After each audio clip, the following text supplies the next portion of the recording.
రాష్ట్రాలు రెండుగా విడిపోయి ఇరు రాష్ట్రాలు స్వపరిపాలనలో పలు అంకాలు పూర్తి చేసుకుంటున్న విభజన సమస్యలు రావణ కాష్టంలా మండుతూనే ఉన్నాయి.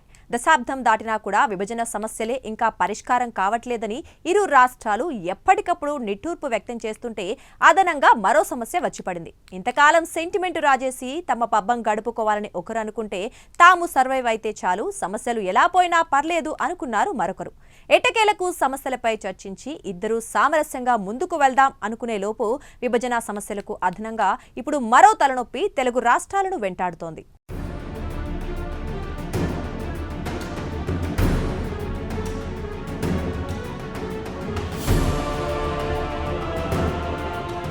రెండు రాష్ట్రాల ప్రజలు ప్రశాంత జీవనాన్ని కోరుకుంటారు. ఇందులో ఎలాంటి సందేహం లేదు. అయితే ఏపీ తెలంగాణ మధ్య సమస్యలు పరిష్కారమైపోయి ఎవరి పని వాళ్ళు హాయిగా చేసుకోవాలని కోరుకుంటున్నారు. అయితే కొందరు రాజకీయ నేతల వైఖరి కారణంగా రెండు రాష్ట్రాల మధ్య సమస్యలు ఎప్పటికీ పరిష్కారమయ్యేలా కనిపించట్లేదు. 2014లో అప్పటి యూపీఏ ప్రభుత్వం అనేక చిక్కుముళ్లతోనే సమైక్య రాష్ట్రాన్ని రెండు రాష్ట్రాలుగా ముక్కలుగా విభజించింది. ఆ చిక్కుముళ్లకు కనీసం పరిష్కారం చూపించకుండా విభజించిన కేంద్ర ప్రభుత్వం ఆ సమస్యల పరిష్కారం మీరే చేసుకోండని రాష్ట్రాలకు వదిలేసింది. 2014లో తెలంగాణలో కేసీఆర్ ముఖ్యమంత్రి అయితే ఏపీకి చంద్రబాబు సీఎం అయ్యారు. కొంతకాలం ఇద్దరి మధ్య సఖ్యత నెలకొన్న తర్వాత జరిగిన ఎమ్మెల్సీ ఎన్నికల్లో టీఆర్ఎస్ ప్రభుత్వాన్ని అస్థిరపరిచే ఉద్దేశంతో చంద్రబాబు 2015 మార్చిలో BRS nominated MLC Elvis Stephenson ఓటును కొనుగోలు చేసేందుకు ప్రయత్నించి దొరికిపోయారు. ఓటును కొనుగోలు చేసేందుకు చంద్రబాబు ప్రయత్నించారనేందుకు అప్పటి TDP MLA Revanth Reddy nominated MLA ఇంట్లో 50 లక్షల క్యాష్ ఇస్తూ రెడ్ హ్యాండెడ్గా దొరికిపోయారు. ఈ విషయం ఆ సమయంలో తీవ్ర దుమారాన్ని రేపింది. దీనిని కేసీఆర్, కేటీఆర్ అనేకసార్లు బహిరంగంగానే ఆరోపించారు.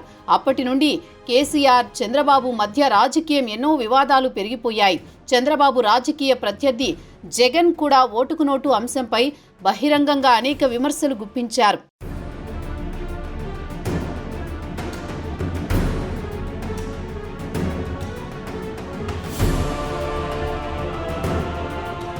కేసీఆర్, చంద్రబాబు మధ్య వైరం కారణంగా విభజన సమస్యల పరిష్కారం కోసం ఒక్క సమావేశం కూడా జరగలేదు. 2018లో జరిగిన ముందస్తు ఎన్నికల్లో కేసీఆర్ రెండోసారి సీఎం అయితే 2019లో జరిగిన ఎన్నికల్లో ఏపీలో జగన్మోహన్ రెడ్డి అధికారంలోకి వచ్చారు. కేసీఆర్, జగన్ మధ్య మంచి సంబంధాలే ఉన్నా విభజన సమస్యలు పరిష్కారానికి చొరవ చూపలేదు. ముఖ్యమంత్రి హోదాలో ఇద్దరూ 2-3 సార్లు భేటీ అయినా ఏ ఒక్క సమస్యకు పరిష్కారం దొరకలేదు. ఇద్దరికీ విభజన సమస్యలను పరిష్కరించుకోవాలనే ఆలోచన కూడా ఉన్నట్టు అప్పుడు అనిపించలేదు. ఇద్దరూ ఒకరిపై ఒకరు ప్రేమ ఆప్యాయతలు చూపించుకోవడంతోనే సరిపోయిందనే విమర్శలు వినిపించాయి. ఇద్దరూ తలుచుకుని ఉండుంటే సమస్యలన్నీ అప్పుడే పరిష్కారం అయ్యుండేవని అందరూ అనుకున్నారు. అనంతరం 2023 ఎన్నికల్లో బీఆర్ఎస్ ఓడిపోయి రేవంత్ నేతృత్వంలోని కాంగ్రెస్ ప్రభుత్వం ఏర్పాటైంది. అప్పుడు రేవంత్ రెడ్డి ముఖ్యమంత్రి అయ్యారు. రేవంత్కు, జగన్కు మధ్య ఉన్న రాజకీయ వైరం కారణంగా జగన్, రేవంత్ మధ్య ఒక్క సమావేశం కూడా జరగలేదు. కనీసం రేవంత్ రెడ్డికి ముఖ్యమంత్రి అయిన సందర్భంగా విష్ కూడా చేయలేదు జగన్.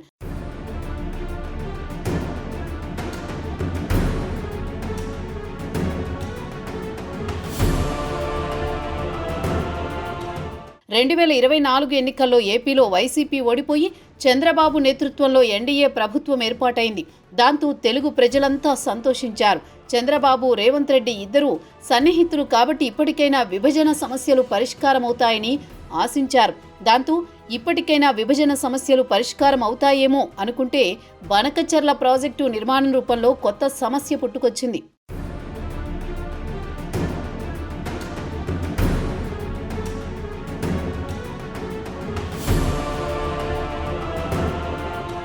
తెలంగాణ ప్రభుత్వం అనుమతి లేకుండా ఏపీలోని కర్నూలు జిల్లాలో బనకచర్ల ప్రాజెక్టు నిర్మించాలని చంద్రబాబు స్పీడ్గా పావులు కదిపారు.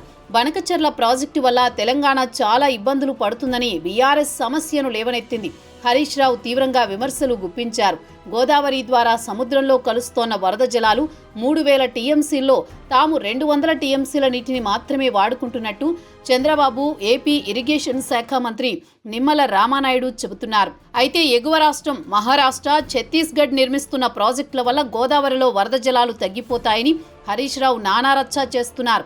బనకచర్లను అడ్డం పెట్టుకుని బీఆర్ఎస్ మళ్లీ తెలంగాణ సెంటిమెంట్ను రాజేసి జనాలను రెచ్చగొట్టేందుకు బీఆర్ఎస్ ప్రయత్నాలు చేస్తుంది.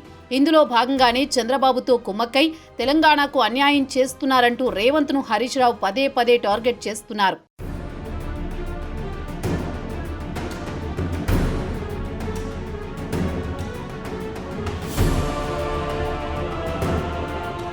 కాంగ్రెస్ ప్రభుత్వంతో పాటు వ్యక్తిగతంగా రేవంత్ రెడ్డికి వ్యతిరేకంగా బనకచెర్లపై రచ్చరచ్చ చేస్తున్నారు హరీష్ రావు.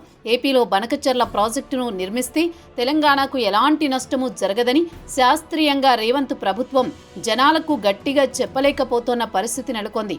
ఇప్పటికే అపరిష్కృతంగా ఉన్న విభజన సమస్యలకు బనకచెర్ల ప్రాజెక్టు నిర్మాణం అదనపు సమస్యగా తయారైంది.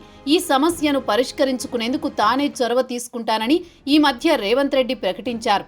మరోవైపు సమస్యల పరిష్కారానికి చొరవ చూపించడం అన్ని విధాలుగా ఆహ్వానించదగ్గ పరిణామమే. అందుకు రేవంత్ను అభినందించాలి. కానీ సమస్య పరిష్కారం విషయంలో ఏమాత్రం తగ్గినా రేవంత్ రెడ్డిని బదనాం చేసేందుకు తెలంగాణ విపక్షాలు సిద్ధంగా ఉన్నాయి.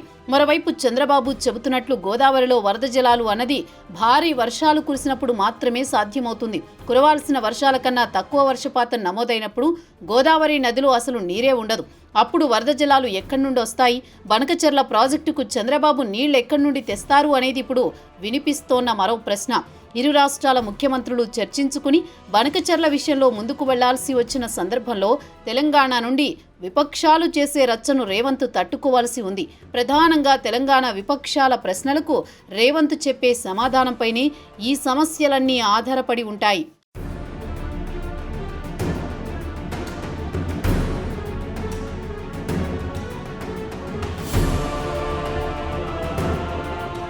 తెలంగాణ ఎగువ రాష్ట్రం ఛత్తీస్గఢ్ ప్రభుత్వం మరో 2 ప్రాజెక్టులను రెడీ చేస్తోంది. 17 లక్షల ఎకరాల ఆయకట్టుకు నీరందించేందుకు 49,000 కోట్లతో బోధ్ఘాట్, మహానది, ఇంద్రావతి లింక్ ప్రాజెక్టుల నిర్మాణాన్ని ప్రారంభించింది.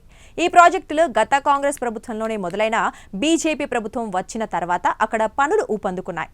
ఈ 2 ప్రాజెక్టుల నిర్మాణం పూర్తయితే తెలంగాణ భూభాగంలోని గోదావరిలోకి నీరు రావటమే తగ్గిపోతుందని నిపుణులు ఆందోళన చెందుతున్నారు. అలాంటప్పుడు ఛత్తీస్గఢ్, తెలంగాణ రాష్ట్రాలను దాటుకుని బనకచెర్లలోకి నీరు చేరే అవకాశమే లేదన్నది కొందరు నిపుణుల వాదన.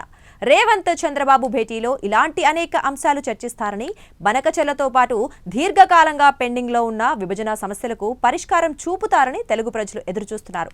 అయితే ఈ భేటీకి కేంద్ర ప్రభుత్వం పెద్దన్న పాత్ర పోషిస్తే ఈ సమస్యలు పరిష్కారమయ్యే అవకాశం కనిపించట్లేదు.